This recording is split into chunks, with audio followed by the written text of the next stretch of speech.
Friends of Herring River presents a Herring River Restoration Project video, What's Up with Duck Harbor, Wellfleet, Massachusetts, 2023. In 1909, a dike was built across the Herring River, drastically reducing tidal flow. The herring run was decimated, and over time the ecosystem severely degraded. After decades of research and planning, the Herring River Restoration Project brings together state-of-the-art infrastructure improvements and management techniques to restore 1,100 acres of coastal habitat. Project co-owners, Town of Wellfleet and the National Park Service. Video made possible by DER and NOAA. Waves wash over a low dune, flooding the area behind the dunes. January 2021, the dune at Duck Harbor was breached. The sequence shows sand and water that has flooded an area of beach grass, dead bushes, and trees. In 2021, salt water from Cape Cod Bay began overwashing the dune at Duck Harbor Beach, settling in an area of low-lying pine forest, dramatically changing the existing landscape.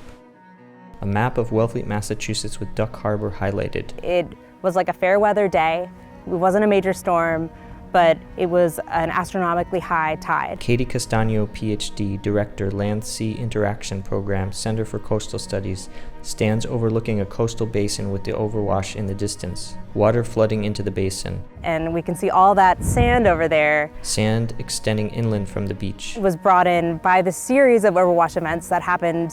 They happen pretty much every astronomical high tide, if not every spring tide now. Time-lapse of the water washing in from the beach on a sunny day, November 5th, 2021. Steve M. Smith, PhD, plant ecologist, Cape Cod National Seashore, stands in a plain covered with wood chips. With sea level rise and less sediment transport moving from the north to the south to build up these dunes down here, what's happened is in a low-lying spot in the dune here, the ocean has just started coming over. A sequence of satellite images between January 2017 and October 2021 showing the thinning of the dune and overwash. A topographic map from 1892 shows an open channel at Duck Harbor. Duck Harbor is part of the Herring River floodplain. It connects to the Herring River. We know that there was a channel. It used to be a harbor. In the late 1800s, early 1900s, Duck Harbor closed off naturally. A map from 1944 shows the dune has closed off the channel. And so this over time became a freshwater wetland interspersed with a lot of upland forest actually. Bushes and trees at the edge of a swampy stream. Jeffrey Sanders, Chief of Natural Resource Management and Science, Cape Cod National Seashore, speaks from a sunlit office. As it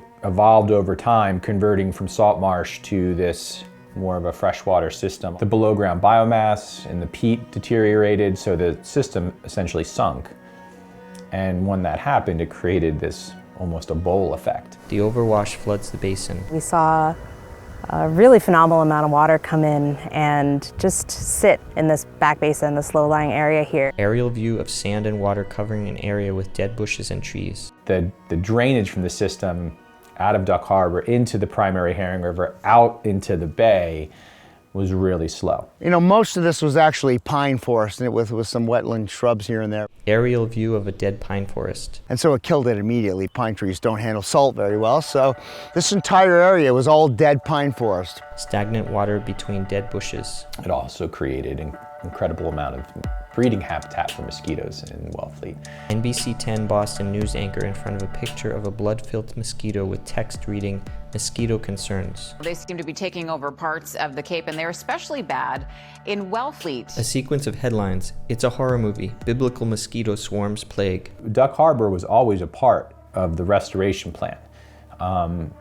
The thinking was, though, the restoration would take place with salt water coming in from the river, not from the bay. Aerial view of the mouth of Herring River looking out towards the bay. But this presented an opportunity to the project. We had all this standing dead biomass that would essentially prevent salt marsh from developing in here. A modified excavator knocks down a dead pine tree and shreds tree trunks. We ended up contracting with a company that has an excavator with, instead of a bucket on the arm, it has this massive carbide bit that essentially masticates the trees. A sequence of photos shows the woodchucks, Cape Cod National Seashore staff and volunteers, cutting and hauling dead brush. We were fortunate enough to work with the Fish and Wildlife Service and Ducks Unlimited that allowed us to remove a lot of the dead vegetation that was there. Close up on dead pine trees. You want to remove all that salt-kill vegetation to get that flow going this way, and all the water and the seeds and the sediment and the propagules. Field of wood chips with the excavator working in the distance. So we can now experiment with various management techniques,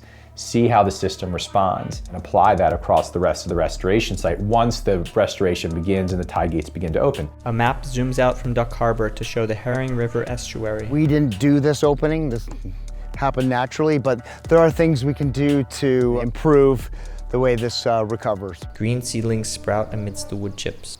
And I think what's amazing to see now, like pioneering salt marsh species are coming back. Two scientists observe the young plants growing across the plain. Most of this green that you see on the ground is annual species, small statured species like sea blight here. Stephen Smith bends down and points out different species of plants. There's also a lot of spear scale or atriplix. This is some Spartina patens that is one of the dominant salt marsh grasses. That will produce the turf that normal salt marshes are comprised of. Katie Castaño stands at the edge of the plain.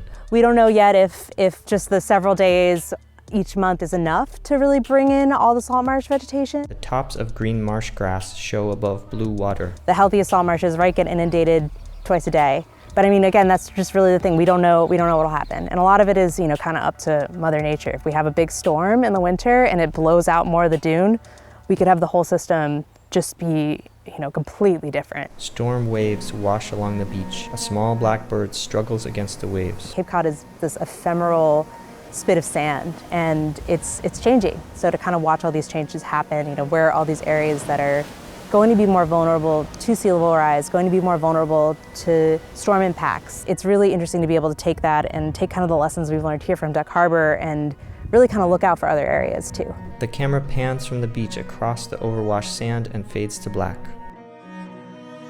Produced by Solano Film Collective, presented by Friends of the Herring River. Written, directed, and edited by Eben Portnoy. Featuring in order of appearance Katie Castaño, PhD, Stephen M. Smith, PhD, Jeffrey Sanders, Marta Lefebvre-Levy, Benjamin Labranche. Camera and sound, Eben Portnoy, Shirley Kimmerew, Kristen Venduska. Aerial footage courtesy of Dan Salazzo, Dennis Fitzgerald. Additional footage courtesy of National Park Service, Center for Coastal Studies. Maps courtesy of Norman B. Leventhal Map Center, Boston Public Library, USGS. Video made possible by DER and NOAA. Copyright 2023, Friends of Herring River.